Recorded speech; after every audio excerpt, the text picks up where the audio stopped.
I like living with the work that I'm working on because I could just see it constantly. What I do yesterday doesn't look right today, so it's constantly changing.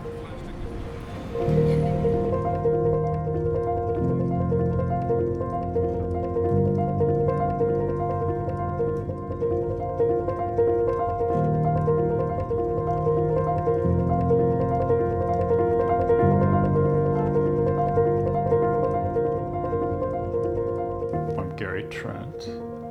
I don't know if I need to say that. I call myself an artist. It's something I've always done.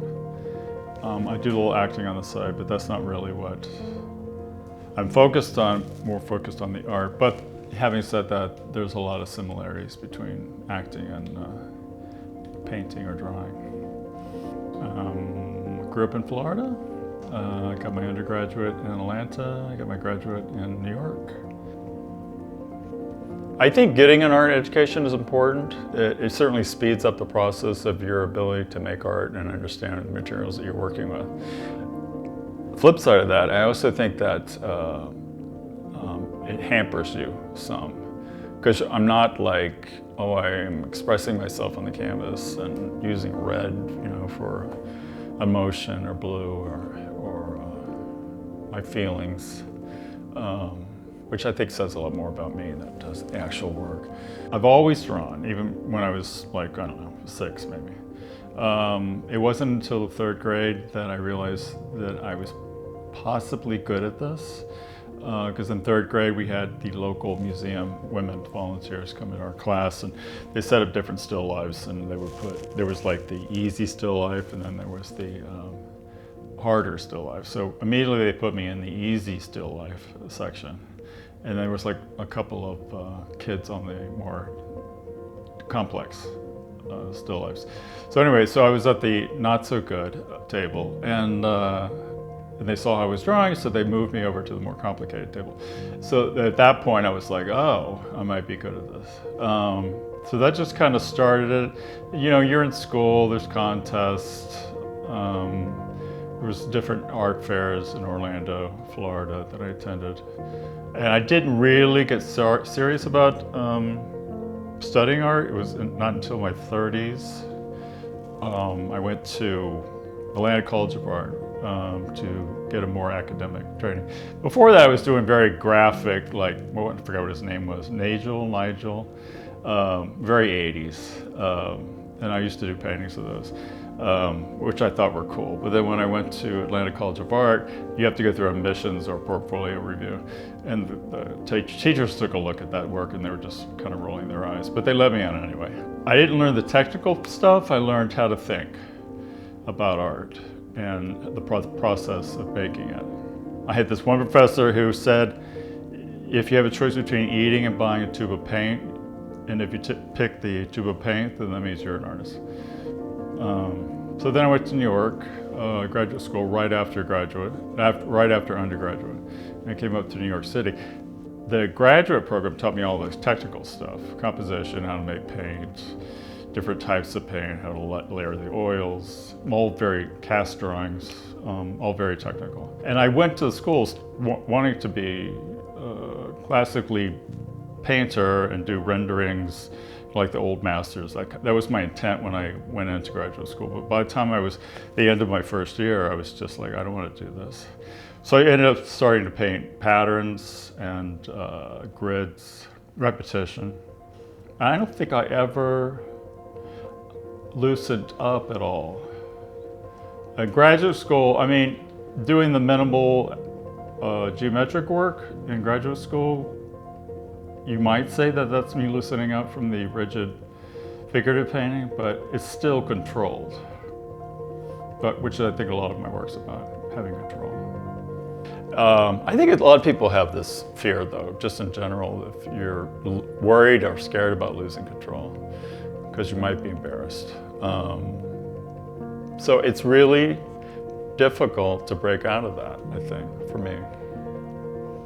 I've worked for different arts and stuff, and they've encouraged me to loosen up. It's just so hard. And I'm sure this all goes back to my dad. It was always about control. Actually, my whole life's been about control. Because, I mean, I knew I was gay, and you couldn't be gay in Orlando, not at that time. Or you could, but it was looked down on. Because as a gay man living in Orlando, Florida, especially at my age, you learn to suppress your sexuality. So that's control. You have to control yourself, and you have to present yourself in a certain way, because that's safe. Also, an issue with the drawing. I'm doing something that I know what to do, and I feel safe and comfortable in that. When I started back drawing again, I was searching for something that I knew or I understood. And I live in New York City. And the thing about New York City I always liked was that it's on a grid. It's very structured, you know where everything is. So that comes back to control. And so the drawings I was doing based on New York City were as realistic as I could make them. And so that I had control of the whole thing. And I would use a grid to draw the renderings of the drawings. And I used to do these satirical religious paintings. Like the Ascension of the Virgin Mary was Vanessa Redgrave being brought up to heaven by flying monkeys. So that's the kind of work I was doing in my undergraduate. And I was doing these monkeys, and I was painting a monkey, and a lot of artists can probably relate to this, but you do it, and you're focused on it, and you're rendering it, or whatever you're doing, and then you step back, and you look at it and go, wow, I just did that. Which leads me into thinking that my belief that there's universal energy and it flows through us, and as long as you're not blocking that energy, the energy will come out onto the paper or the canvas or whatever you're working on. I'm starting to develop a language.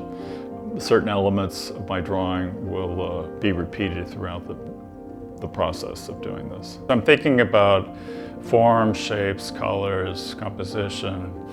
So I see my style right now going back to graduate school, where everything was very geometric and shapes and order, and the architectural drawings are the same thing.